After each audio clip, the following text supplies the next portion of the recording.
બચ્ચાને જગાડ્યા પછી એ ચાંદો પાણીમાં દેખાતો ને એ વિચારું કે ક્યું ફસે પછી એકબીજાને પૂછડી પકડી એના પછી ઓલા વાંધો લટકવા જતો હતી ને તા ધુકુમના ને હેઠા ગયા એના પછી ઓલા વાંદરા બહાર કાઢ્યા.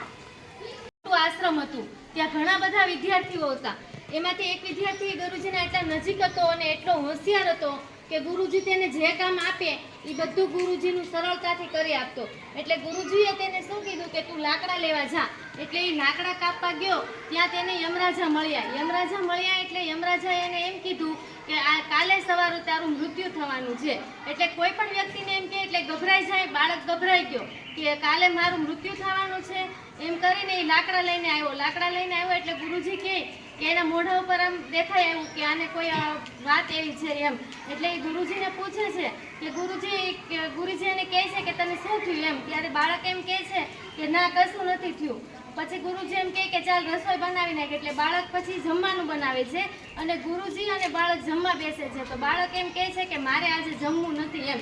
એને શું હતું કે કાલે સવારે મારું મૃત્યુ થવાનું છે એવું એને ટેન્શન હતું.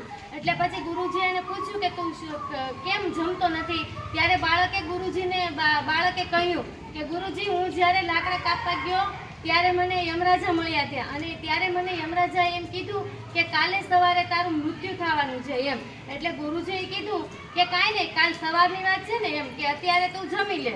પછી જમી લીધા બંને અને ગુરુજીએ એમ કીધું કે હવે તું આખી રાત મારા પગ દબાવ એમ. તને કોઈ પણ વ્યક્તિ આવીને એમ કહે કે તું અહીં મારી પાસે આવી જા તો તારે જવાનું નહીં એમ. ગમે એ આવે પણ તારે મારી પાસેથી જવાનું નહીં, મારા પગ દબાવવાના. હવે બાળકને ટેન્શન કે કાલે સવારે મારું મૃત્યુ છે અને ગુરુજી તો સૂઈ જાય અને હું આખી રાત પગ દબાવું પણ એ કે મને કાલ સવારે તો યમરાજા લેવા આવવાના છે એમ.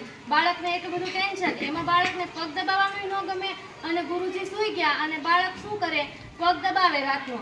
એટલે પછી એક અપ્સરા આવી, યમરાજા આવ્યા સ્વરૂપ લઈને. અપ્સરા સરસ મસ્ત તૈયાર થઈ અને આખી સોના અને ચાંદીની ડીશ ભરીને આવ્યા. કે બાળકને આવી અને ઉમરા બાર ઉભા રહ્યા અને કીધું એ કે તું અહીંયા આવી એમ.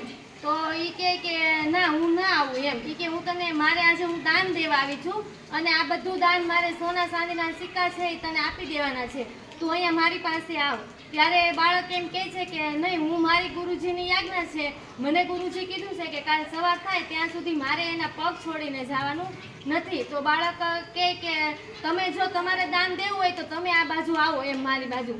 પણ આ બાળક ગયો નહીં અને અપ્સરા પછી વહી ગઈ. એટલે યમરાજાને એમ થયું કે આ મારું પહેલું કામ તો ફોગટ ગયું. પછી પાછું શું કરે છે કે બાળક કેટલાય વર્ષથી આશ્રમમાં હતો એટલે યમરાજા એનું માતાનું સ્વરૂપ લે છે. એટલે કોઈ પણ બાળક હોય માતાને જોઈને તો માતા પાસે જવાનું જ છે.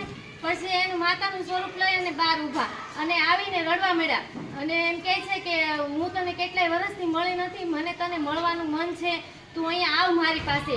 ત્યારે બાળક એમ કહે છે કે ના, મારા ગુરુજીની આજ્ઞા છે કે હું મારા ગુરુજીના પગ મૂકી અને તમારી પાસે નહીં આવું. જો તમારે મને મળવું હોય તો તમે મારી પાસે આવો અથવા તો મારા ગુરુજી જ્યારે મને કહેશે કે તું જઈને મળી શકે ત્યારે હું જઈશ, ત્યાં સુધી હું નહીં જાઉં.